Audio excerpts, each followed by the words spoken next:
Shalawam, and welcome back to the Hidden Chosen. I am Hadassah Saiwan, and welcome back to End Times Prophecy Watch. We are still in part 14. This is a word for the Gentiles, the fourth segment. So we're going to continue on looking at a particular Gentile to understand the plan of Alahayam Yahweh. So let's get started.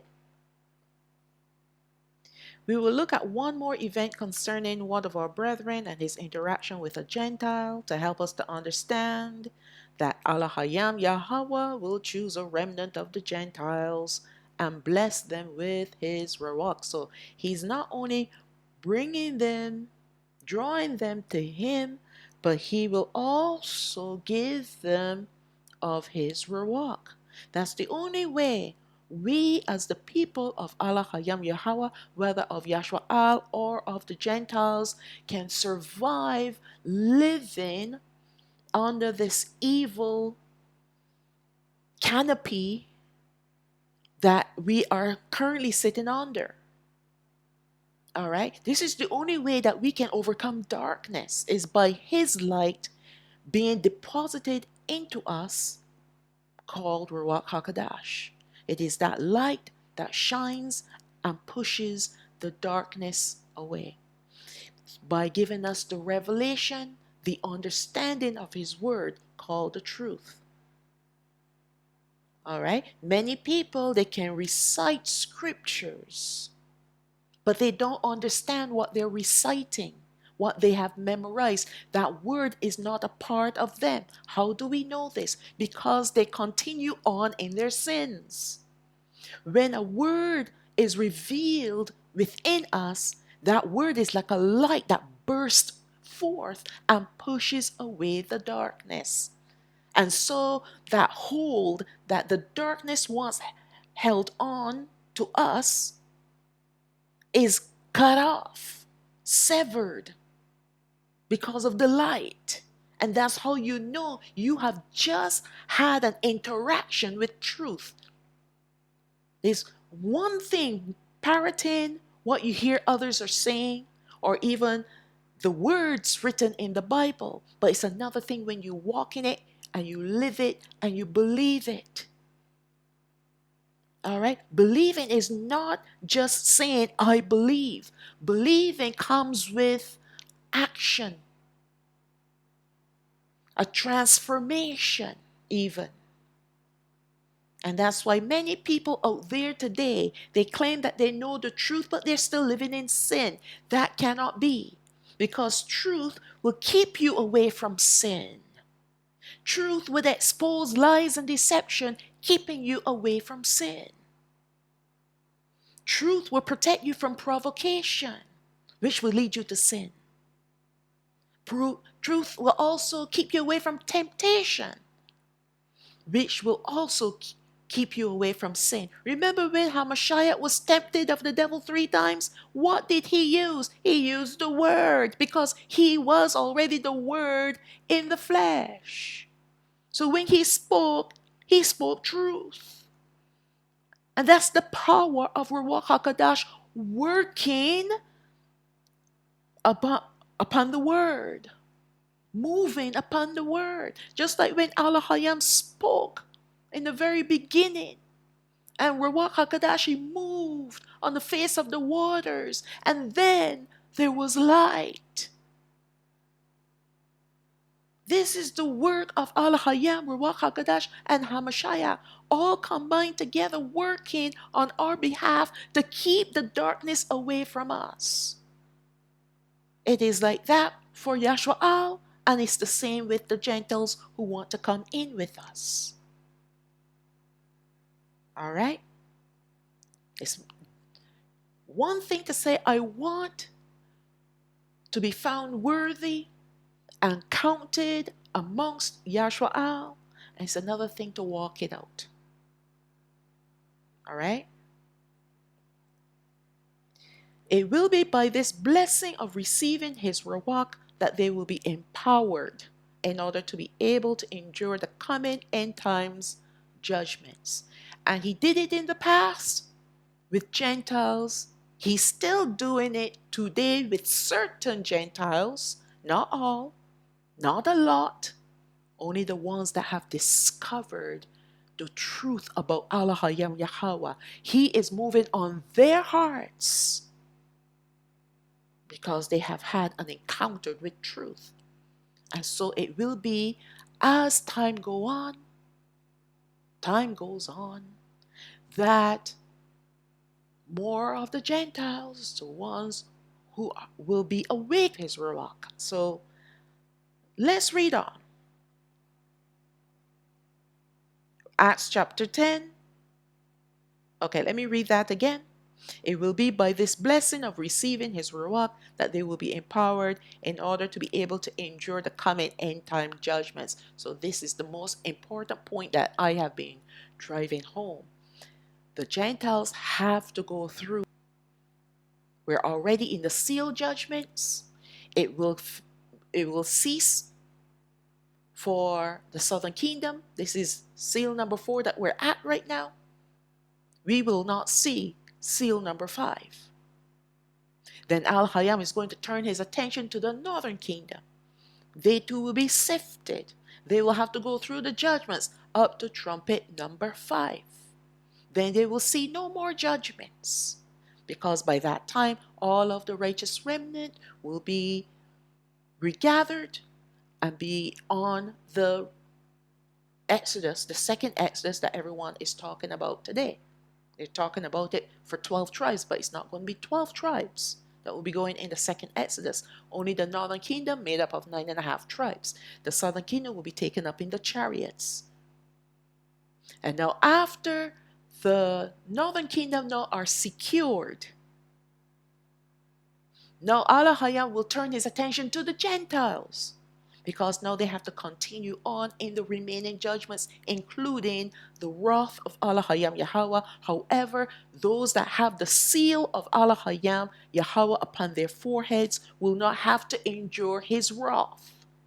Yet they have to go through it without it affecting them. Just like how we had to go through the seals, and it hasn't affected us in a negative way. It only forced us to make a choice, to choose to worship Alahayam Yahweh, to choose light, to choose the truth. Same thing with the northern kingdom. They will have to go through the judgments, but it is not there to bring them down. It's only there to force them to make a choice about who they're going to worship. And the same thing with the Gentiles. It will force them to choose who they will worship. And once you make that choice, and you stand by that choice, come what may, then Alahayam will protect and preserve his own. Okay, so let's read Acts chapter 10, verse 1. There was a certain man in Caesarea called Cornelius, a centurion of the band called the Italian band. So he was Roman, of the army, the Roman army, a centurion, a leader. Verse 2, a devout man, and one that feared Alahayam with all his house, which gave much alms, meaning donations, to the people. Who are the people? He's talking about the southern kingdom, the Yasharaal, because the Romans occupied Yahawashao at this point of time. When HaMashayach was walking on the earth, when his disciples turned apostles were walking upon the earth, that's where the Romans were.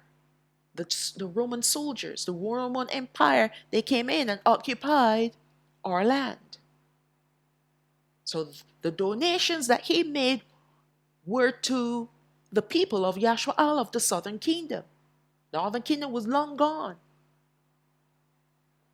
And prayed to Alahayam always. So he was a devout believer in Alahayam Yahweh. That's one thing we have to understand. He was not a devout believer in Janus or any of those other Roman gods. He was a devout believer in Alahayam Yahweh and prayed to him always. And not only him, but his entire household were believers. All right? That's one thing we have to understand.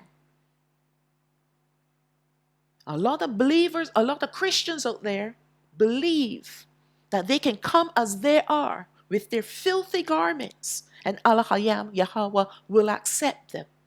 Calling on all their pagan gods, Alahayam will accept them. That cannot be. That will not be.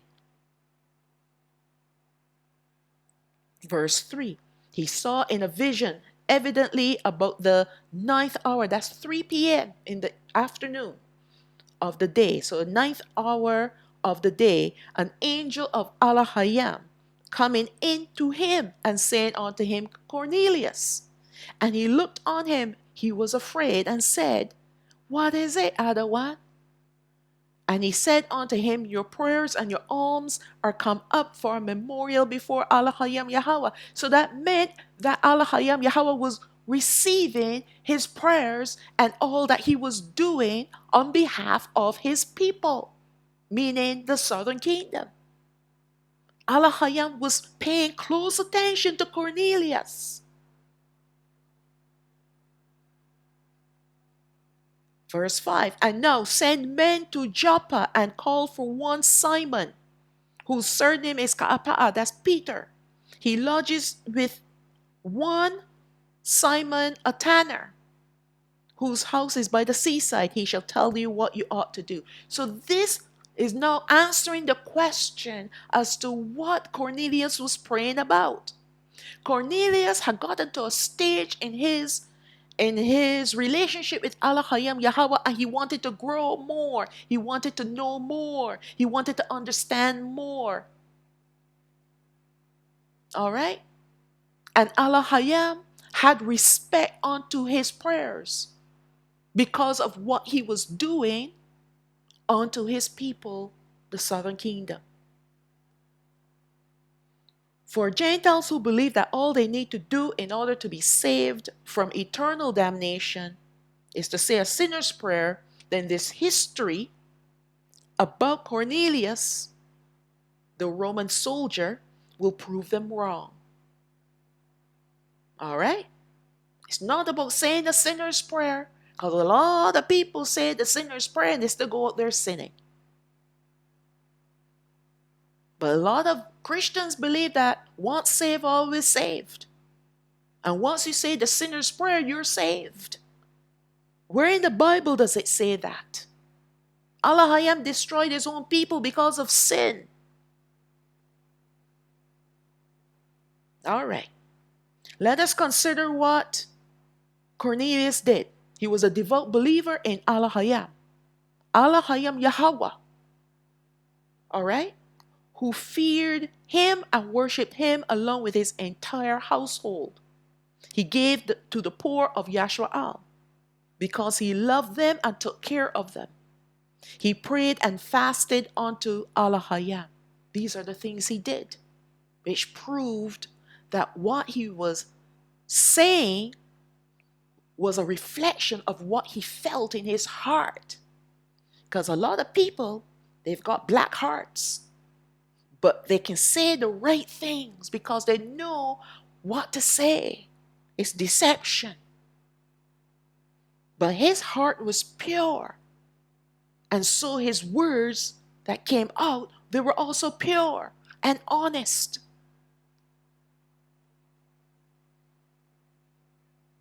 Let's read on. Cornelius did all the right things because he longed to be faithful to Alahayam. And Alahayam blessed him with a visitation. He sent him an angel. He sent him an angel to respond to him, to tell him what to do next. You see, at this point of time, Cornelius didn't have Ruach HaKodesh. He didn't have the Holy Spirit. He now needed to gain that experience of receiving Ruach HaKodesh, the baptism of fire, the baptism of water, so that now Alahayam can speak to him in his heart. So he had to send an angel to speak on behalf of him, to lead him to that point where he no longer would need to send an angel. He can speak to him directly into his heart. Let's read on. It was at 3 p.m. when he saw the angel of Alahayam, which was one of the archangels, who was given a message for him. Cornelius addressed him as Adawan, which is a title meaning master, which was a title of respect. He was showing respect, even though he was a centurion, although he of himself was a leader. He was showing respect unto the angel by calling him Adawan. Cornelius was praying for direction and understanding, as he was a Gentile unlearned in the word of Alahayam. HaMashayach led him to Ka'apa'a, his apostle, one learned in the word of Alahayam, anointed and appointed to teach and to preach his word. HaMashayach chose him because of his stand about the Gentiles. This is Ka'apa'a I'm talking about. HaMashayach chose Ka'apa'a because of his stand about the Gentiles. You know, Ka'apa'a was also very devout when it came to his relationship with Alahayam Yahweh and the law and the commandments. And we're going to see that later on, that he's going to recite the law. All right? So he knows that Ka'apa'a is he's very strong-headed in a good way. And he wanted to get through to him, to Ka'apa'a, and use Ka'apa'a to get through to the rest of the disciples, the rest of the apostles. So let's read on.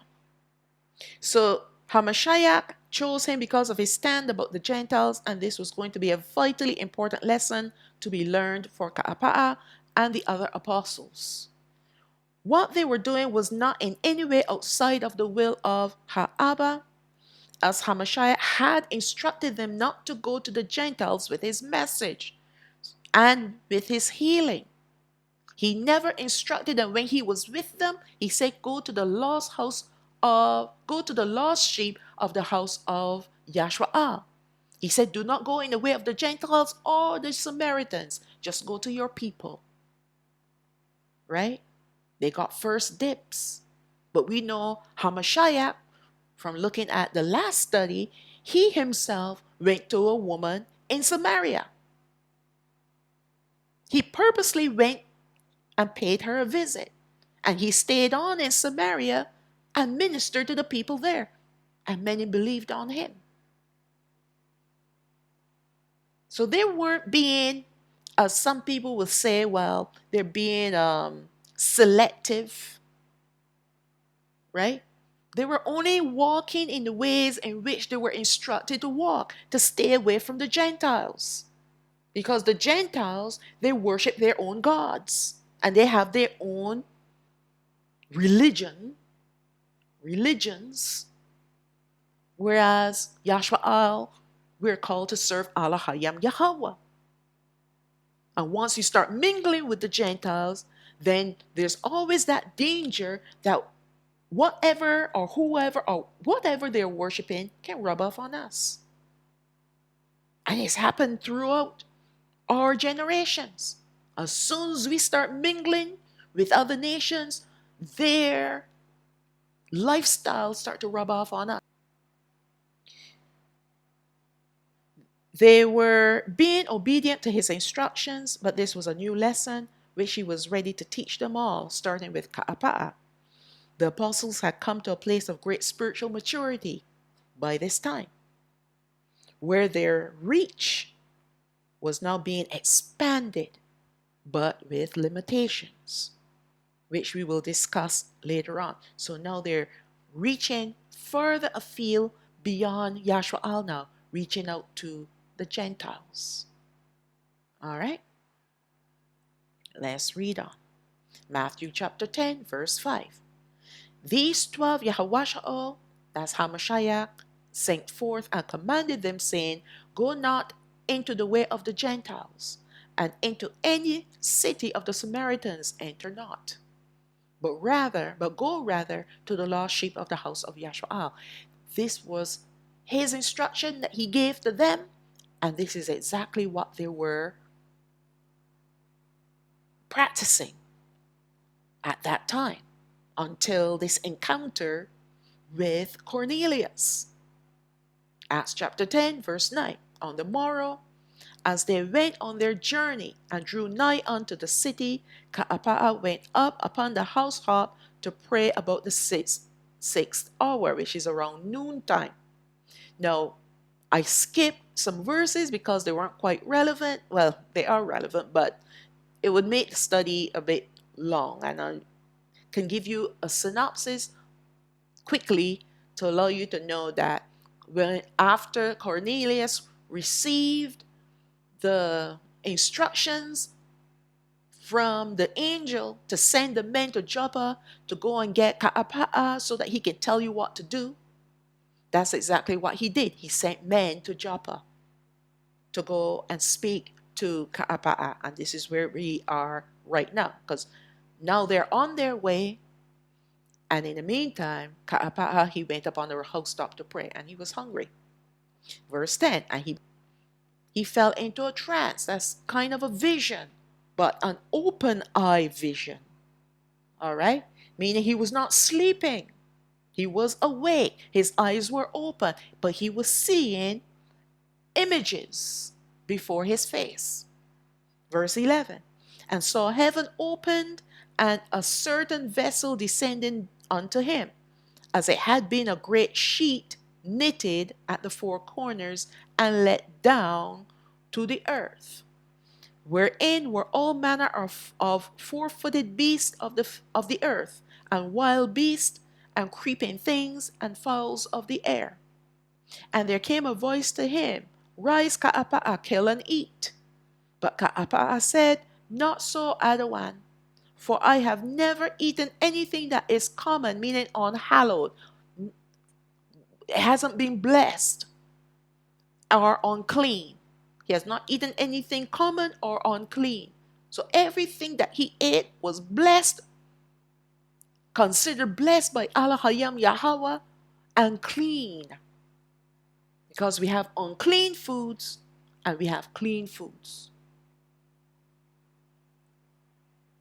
Verse 15, and the voice spoke unto him again, the second time, What Alahayam has cleansed, that call you not common. This was done thrice, meaning 3 times, and the vessel was received up again into heaven. Now, a lot of people now would take this scripture, especially our brethren, and say, well, Alahayam say he's blessed the unclean animals. So now we can go and eat pig. We can go now and eat shellfish, because he said whatever he has cleansed, we're not to call common. So that now gives us permission to go and eat these foods. But people are missing the significance behind this lesson. This was, yes, dealing with unclean foods, but at the same time, when you see what happened next, you will see that he was preparing Ka'apaa's heart to receive a centurion and his people. Because in those days, our people would, still today, Gentiles are unclean. All right? Common. So he was using food to teach Ka'apaa that what he is leading him to, regardless of who it is, do not attribute them to being unclean or common just because they are different. All right? Now, Alahayam will not go against his word, against his law. When he instructed us not to eat unclean foods, he's not going to let us, he's not going to tell us, you can go ahead now and eat it. That was then, this is now. This is the new covenant. You can go ahead and eat whatever you want to eat. No. This had to do with the lives of people that he, Alahayam, Yahweh, cared about because they loved him. And they were doing all the right things on behalf of him. And so now he's breaking Ka'apa out of this mold that he was in to allow him to see that Alahayam also have interests in certain Gentiles. So the quickest way to break that mold, or to break Ka'apa out of that mold of thinking, is to show him these unclean animals and tell him, go eat. Rise, kill, and eat. And then after my youth, I have never, ever, ever eaten anything that's common or unclean. And then after the third time, he said to him, don't call what I have cleansed common. Right? So that would have pricked Ka'apa'a's heart right to the core. And it would jolt him awake and make him aware of something that is coming. Verse 16. Sorry, I read that already. Verse 17. Now while Ka'apa'a doubted in himself what this vision which he had seen should mean, so now he's questioning in his mind, is this really about food? Right? He knew what he saw. He heard Adawan's voice. He responded to Adawan. All right?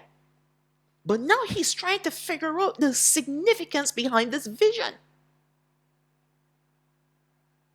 Behold, the men which were sent from Cornelius had made inquiry for Simon's house and stood before the gate, and called and asked whether Simon, who was surnamed Ka'apa'a, was lodged there. While Ka'apa'a thought on the vision, Rawak said unto him, now get this, now Rawak HaKadash could bring it all together for Simon. Bring it all together together for him, so that now he can understand the vision. And not only understand the vision, but do what he will be instructed to do next, which is really outside the perimeters of Yahawada in those days. So Rawak said unto him, behold, 3 men seek you. Arise therefore and get you down and go with them, doubting nothing, for I have sent them. So this was the purpose of the vision that he had, to prepare him to go with Gentiles and to spend time ministering to Gentiles. Otherwise, Ka'apa'a would not have done it. Based on what he was already instructed to do by HaMashayach when he was alive. So now, this lesson of seeing these unclean animals was not about eating unclean food, but it was about ministering to the Gentiles. Because Alahayam said what? I have cleansed them. So don't call them common anymore. Ka'apa'a was also a devout believer in HaMashayach and a worshiper of Yahweh. He ate only clean foods, and so when the unclean animals were presented to him and he was commanded to kill and eat, he refused on this basis. But this was a very important lesson for Ka'apa'a. Not about eating unclean foods, but rather who or what Alahayam had blessed cannot be unclean. All right? I should have taken out what, but who Alahayam had blessed cannot be unclean. To the devout worshippers of the southern kingdom, Gentiles were considered unclean because they ate unclean foods and worshiped pagan gods. However, Alahayam was showing Ka'apa'a an exception to pagan Gentiles, that there were those who were blessed by him, and if blessed by him, they cannot then be called unclean or common. All right? I know our own brothers, our brethren, they bring in the Gentiles and have them ministering to the to the other brethren. That should not be. All right? That should not be. This is how it was in the day. It was the centurion Cornelius that sent for Ka'apa'a so that he could be ministered to the word of Alahayam Yahawah. All right? All right. But to bring the Gentiles in and say, okay, now you're one of us and you can go out there and minister to the rest of the brethren. No. That is not the plan of Alahayam Yahawah. They will have their chance to minister, but they'll be ministering to their own people. But not right now. This is a time for Gentiles to learn. Just like Cornelius had to learn, just like the Samaritans had to learn, this is the time for them to learn. All Gentiles today who are calling upon Yahawah and believing in his son Yahawashao, this is a time to sit and learn. There will be a time given to them if they are obedient, and if they are like Cornelius, there will be a time given to them that they too will become leaders and be able to minister the word to the other Gentiles. But that is in the next study, the final segment, okay? So let's read Acts chapter 10, verse 21. Then Ka'apa'a went down to the men who were sent unto him from Cornelius, and said, Behold, I am he whom you seek. What is the cause wherefore you are come? And they said, Cornelius the centurion, a just man, and one that fears Alahayam, and of good report among the nation of Yahawashao, meaning the people of Judah, the people of Yahawada, was warned from Alahayam by a holy angel to send for you into his house and to hear your words. So let's drop down now to verse 25. And as Ka'apa'a was coming in, Cornelius met him and fell down at his feet. So you see how Cornelius was. Cornelius, even though he was a man of high position, did not hesitate to fall before Ka'apa'a. All right? This was not about him being a centurion. This was about him being a devout believer in Alahayam Yahawah, a servant of Alahayam Yahawah, and worshipped him. So let's read the previous line again. Let's see. So Cornelius met him and fell down at his feet and worshipped him. But Ka'apa'a took him up, saying, Stand up. I myself also am a man. So you see, the heart of true believers of Alahayam Yahawah, there's no pride, all right? There's no, I am a leader, so you need to bow down to me. You need to submit yourself unto me. You need to do this unto me. No. You become humble. You become like a servant. You have a servant's heart, even though you may have a high position in the kingdom. You become like a servant. Verse 27, and as he talked with him, he went in and found many that were come together. And he said unto them, you know that it is unlawful. It is an unlawful thing for a man that is Yahawada to keep company or come unto one of another nation. So now he is repeating the law that he had been following. All right? He was repeating the law. So he was not doing anything wrong per se, but Alahayam now wanted him to understand that this law, when I instruct you, you can go beyond it now. Because the reason why the law was put there is to protect us from the unclean, from those that are common, to preserve us. But now I'm showing you that even though the Gentiles are pagan worshippers, they are considered unclean, I have cleansed a few of them. And those are the ones I want you to go to. All right? So this law now would not be relevant to them.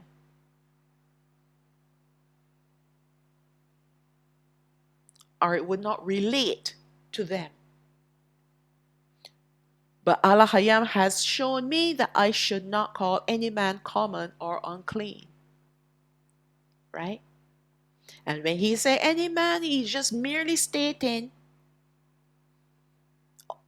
unless Alahayam says otherwise, the Gentiles are considered common and unclean. Doesn't mean now we have the liberty to go and mix and mingle. No. Right? But when Alahayam instructs us to go and speak, even though they are not of our lineage, we go and speak to them.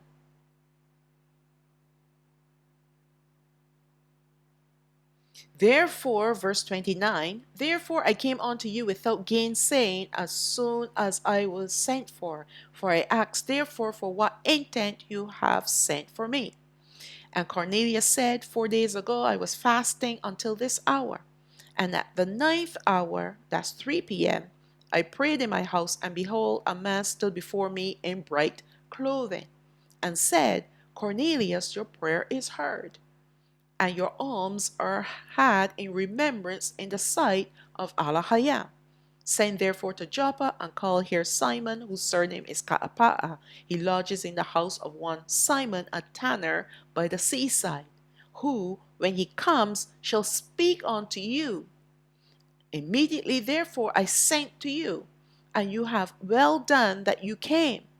Now therefore are we all here present before Alahayam, to hear all things that are commanded of you of Alahayam. So they wanted to hear more concerning HaMashayach, concerning Yahawah. They wanted to hear the word of Alahayam. How else would they have heard the word? He was a centurion. He was a Roman citizen. How else would he have connect with the word of Alahayam? How else would he have heard the word of Alahayam? So, Rawat HaKadash led Peter there to instruct them the next thing that they needed to do. But first, Rawat HaKadash will speak through Ka'apa'a the whole story about HaMashayach, because that's what it's always come down to. When we are ministering to anyone, we have to minister HaMashayach, because he is the bridge between us and Alahayam Yahawah. And if people are to cross that bridge, cross that gulf that separates us from Alahayam Yahawah, we have to do it only through HaMashayach. And only through HaMashayach are we able to cross over.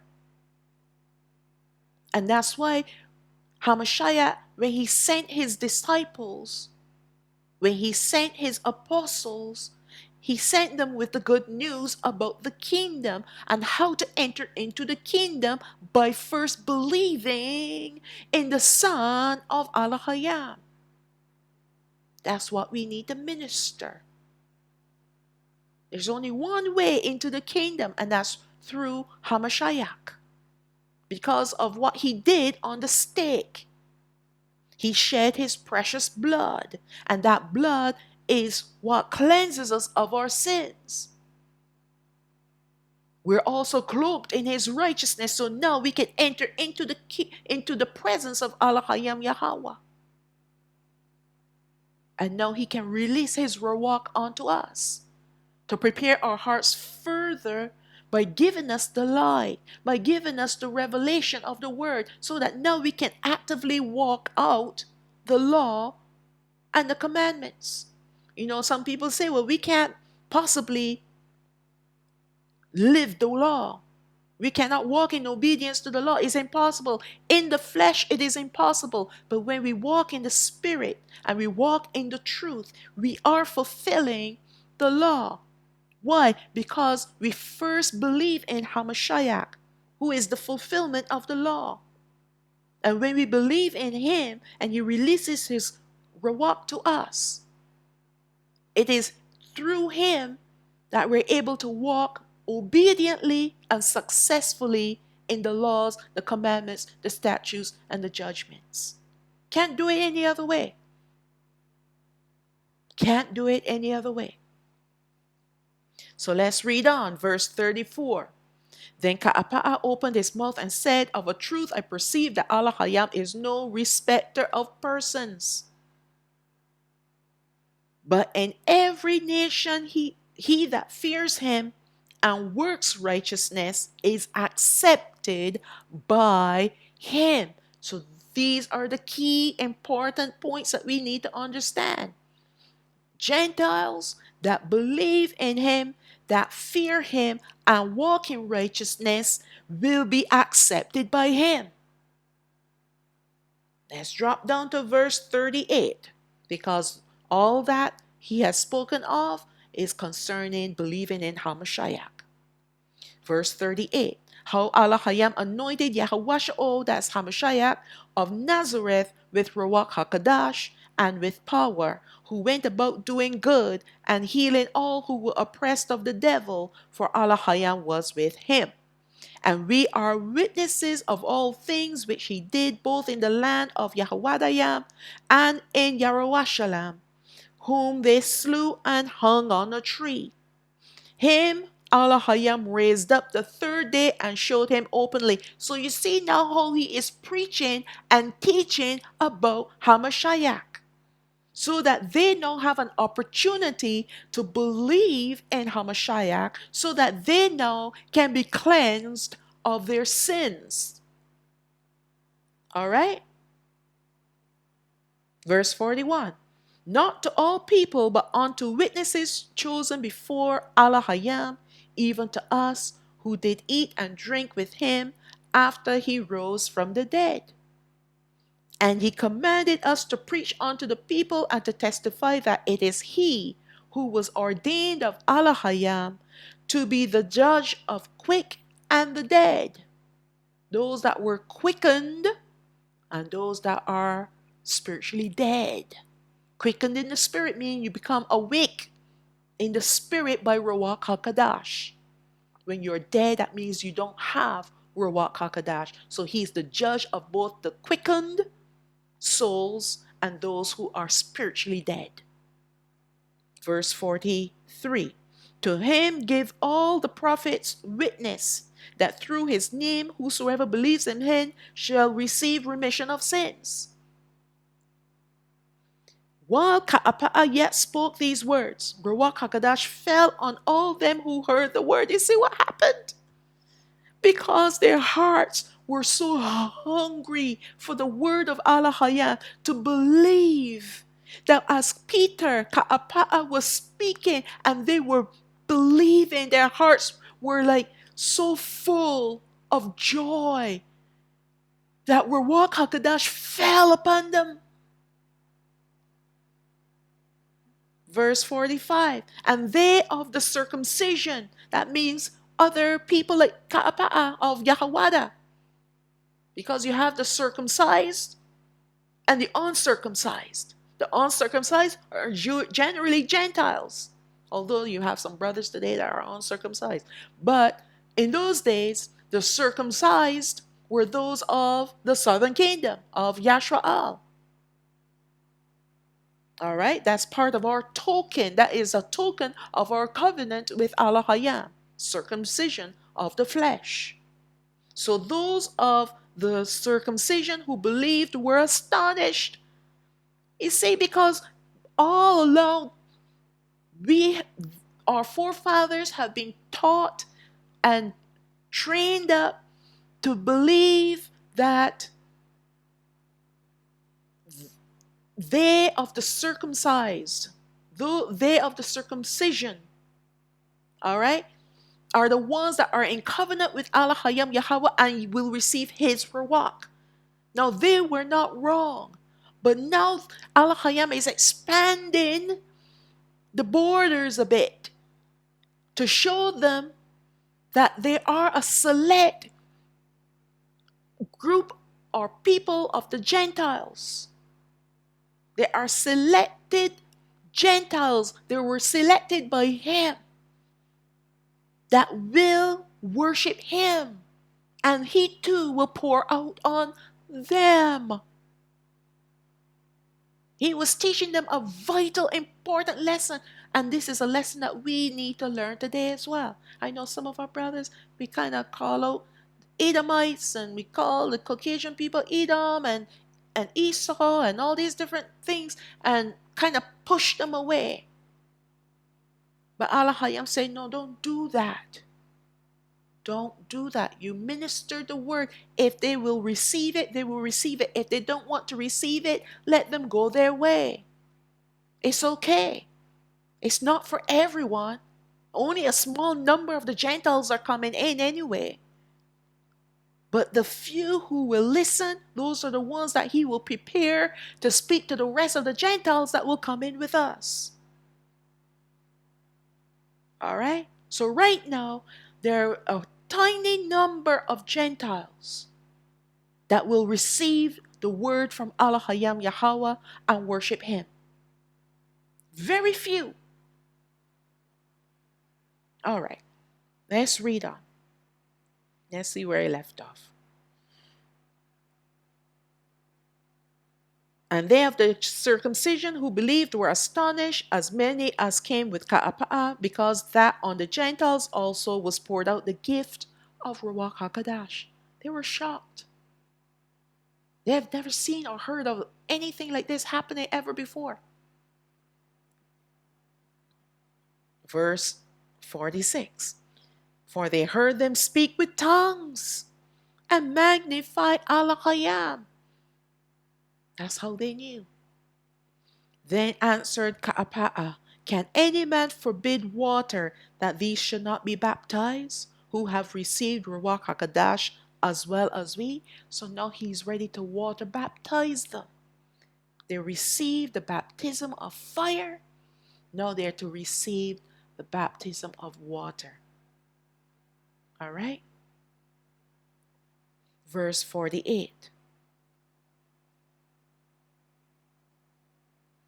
And he commanded them to be baptized in the name of Yahweh. Then prayed they him to tarry certain days. They wanted him to stay on so that he can continue on ministering to them. They were hungry for the truth. They were hungry for the word of Alahayam. How many Gentiles are like that today? They're hungry. They're always talking about food. But how many are hungry for the truth? They want to hear a word, but the word has to appeal to them. Has to tickle their ears. Has to massage their flesh to make them feel, yeah, I'm not going to be subject to any judgments. I'm going to escape the judgments. We're going to go up in a rapture. and go to heaven and have these beautiful bodies and blonde hair and blue eyes. And everyone is coming.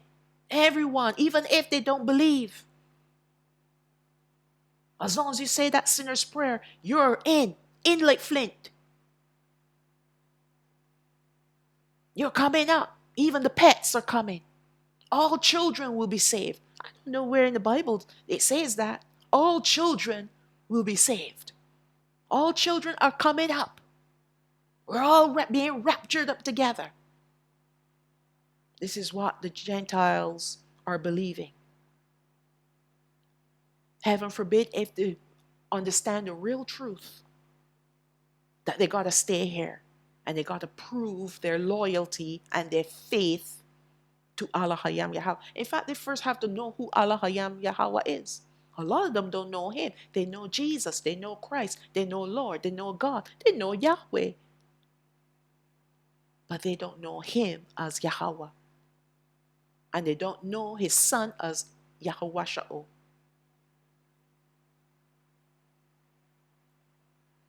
Acts chapter 11 verse 1. And the apostles and brethren that were in Yahawada heard that the Gentiles had also received the word of Alahayam. And when Ka'apa'a was come up to Yahawashao, they that were of the circumcision contended with him. So they're like, hey, Peter, hey, Ka'apa'a, what's up? What's going on?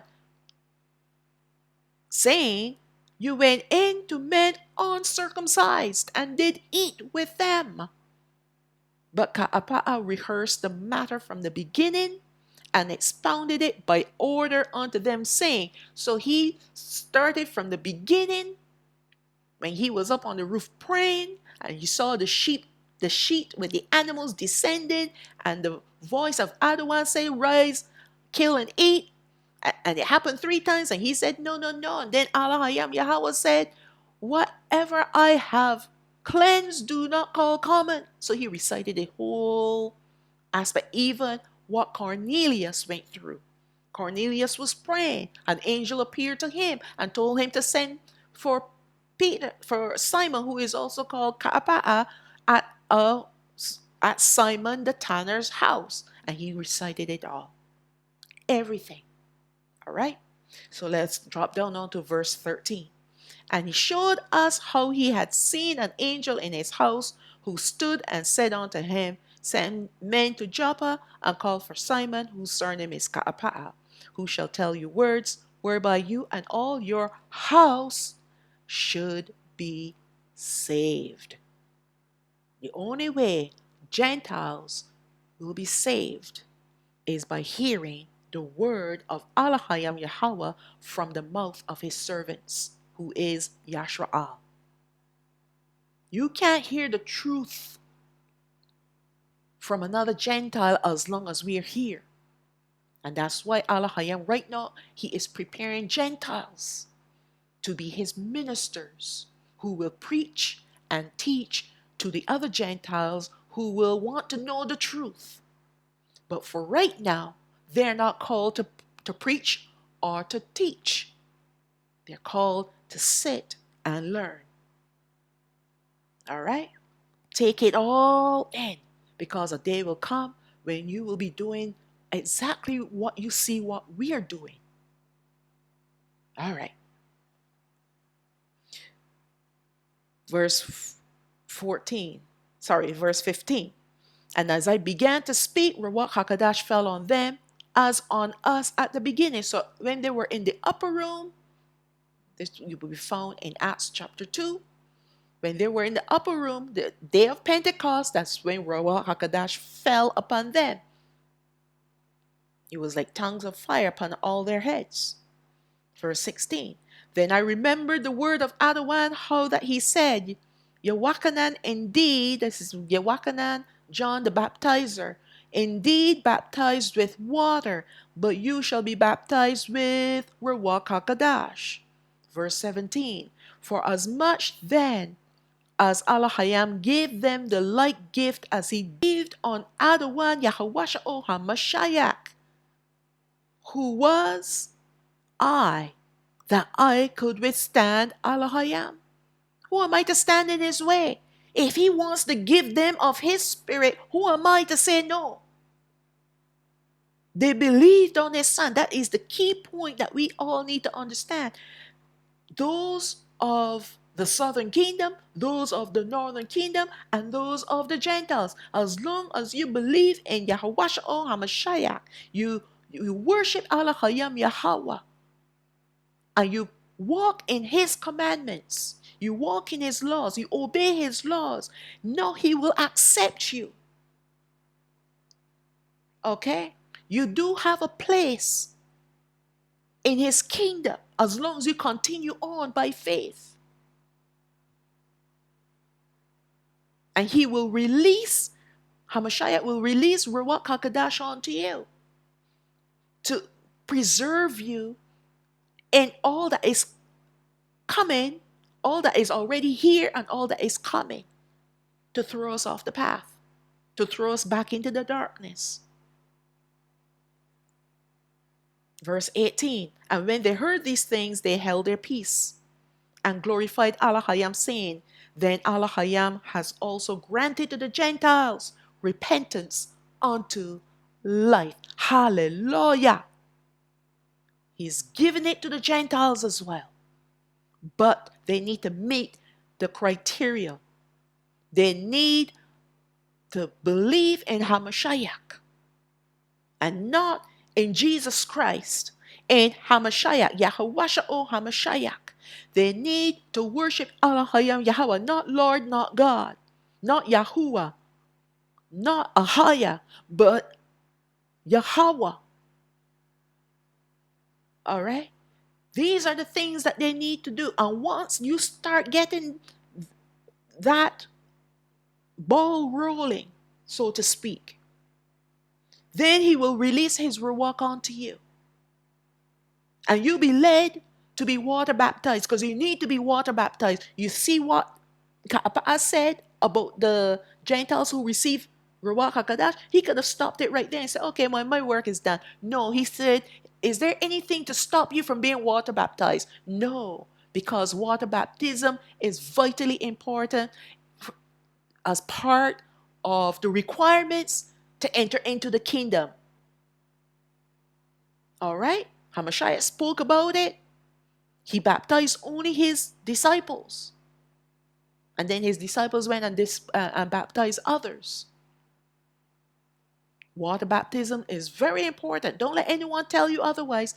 If I have a chance, I promised this a long time ago that I was going to do a study on that. There are two things that I need to make a mental note of. To do a study on clean and unclean. All right? And about the three baptisms, because there are three of them. All right? They already, the Gentiles, when Alahayam Yahweh said that I have already cleansed them, that was the first baptism. And now they needed the other two in order to continue on as his servants. Ka'apa'a understood the lesson taught to him by Alahayam and passed on this lesson to his brethren. They learned too. They understood perfectly well that now Alahayam had expanded their ministry. It wasn't an all-inclusive Gentile group, Gentile people, but there were selected ones that he will send them to. All right? They understood that Alahayam was no respecter of persons, and anyone who received his word, believed in HaMashayach, worshipped Alahayam Yahweh, and received Ruach HaKodesh, can no longer be common or unclean. But the above mentioned prerequisites must be met, as not everyone was considered to be this way. Speaking of the Gentiles in those days, and even today, not everyone will go this way, will take this route, will believe. And this will also be the way of the future. Not everyone can, and not everyone will. Today, for Gentiles to have their uncleanness rolled away, they too must do as the other Gentiles in order to be declared clean by Alahayam. So what happened to the Samaritans? What happened to the centurion and his household? The Gentiles today have to also do. All right? They have to pray, they have to fast, they have to believe in HaMashayach in order to have their sins cleansed, which will lead them to the next thing, which is to worship Alahayam Yahweh. Then they will receive Ruach HaKadosh. They need to be water baptized. All these things they need to do. This is what we had to do. And this is what we still have to do if our people haven't done it yet. And those people that feel that they don't need to do these things in order to enter into the kingdom, they're going to find out how wrong they are. It's all there in the word of Alahayam. It's all written down in the scriptures. But many people today, they kind of push away the New Testament. They don't want to have anything to do with the New Testament. Now, I say that for the Pauline epistles, but the rest of the New Testament, nothing is wrong with them. Yeah, there's contamination throughout the whole Bible. And that's why we need Ruach HaKadosh to help us to sift through what is the truth and what was planted in or what was changed. All right? So let's read on. This is the only way into the kingdom for anyone, including homeborn Yasharaal. Any other way is the false way leading to destruction. That means the lake of fire. All right? So this is the reason why when the judgments are rolled out, Alahayam will give a little reprieve in between to give people pause to think. Think on this. Think on what just happened. Do I want to continue on in this lifestyle? I'm seeing some terrible things going on. And I don't want to live this way anymore. Just like Rawath, who is Ruth, and Rahad, two Gentile women that did not like their old lifestyles. They didn't like being pagan. They saw something significantly important in Yasharaal, in Alahayam Yahweh, and they wanted him. They wanted to be one of his servants. Same thing with the centurion Cornelius and his whole household. Same thing with the Samaritans. You're going to see that the Samaritans, what HaMashayach began, you will see that his disciples continue on, because the Samaritans, they didn't just stop at HaMashayach preaching to them, but the disciples, the apostles, also went back and ministered to them some more. All right? Very important. So this is the ending of part 4. This is quite an enlightening study, and I hope you see it the same way. It's very enlightening. I was blown away. All right? I was blown away. But it just goes to show we're always learning, and we're always Alahayam Yahweh. He knows the time in which he will reveal more to us. He doesn't reveal it all at the same time. But gradually, as we grow and mature, just like the apostles, when they got to a certain level of maturity, then he expanded their boundaries to go and minister to Gentiles. Do you understand? So when we get to a certain spiritual maturity where we know the truth for ourselves, because sometimes when you minister to some people, they will come to you with their own ideals, their own religious ideas. And you got to know what the truth is, otherwise you can be sucked into a vacuum. I've seen that happen to many people. They once believed in HaMashayach, but they sat down and had a conversation with someone who was pagan, and they don't believe in him anymore. So I mean that they didn't have deep roots. Okay. Let's finish, with the blessing for Yasharaal, taken from Baal Madabar chapter 6, verses 24 to 26. That's Numbers chapter 6, verses 24 to 26. Yabarakak Yahweh wa Yashamarak. May Yahweh bless you and keep you. Ya'ar Yahweh panayo alayak wa yachanak. May Yahweh cause his face to shine upon you and have favor upon you. Yasharaal Yahweh panayo alayak wa yasham la Shalawam. May Yahweh lift up his face upon you and give you peace. And now we're going to recite the command that we're instructed to recite when we lie down, when we get up, when we go out, and when we come in, taken from the Barayam chapter 6 verses 4 and 5. That's Deuteronomy chapter 6 verses 4 and 5. Shama o Yasharaal Yahweh Alahayam Yahweh Ahad wa Ahabath Af Yahweh Alahayach Bakal Babak wa Bakal Napashat wa Bakal Ma'adak. Hear, O Yasharaal, Yahweh our Alahayam is one Yahweh, and you shall love Yahweh your Alahayam with all your heart, and with all your soul, and with all your might. And with that I will say, Shalawam, Shalawam, all praises to the Most High, Abba Yah.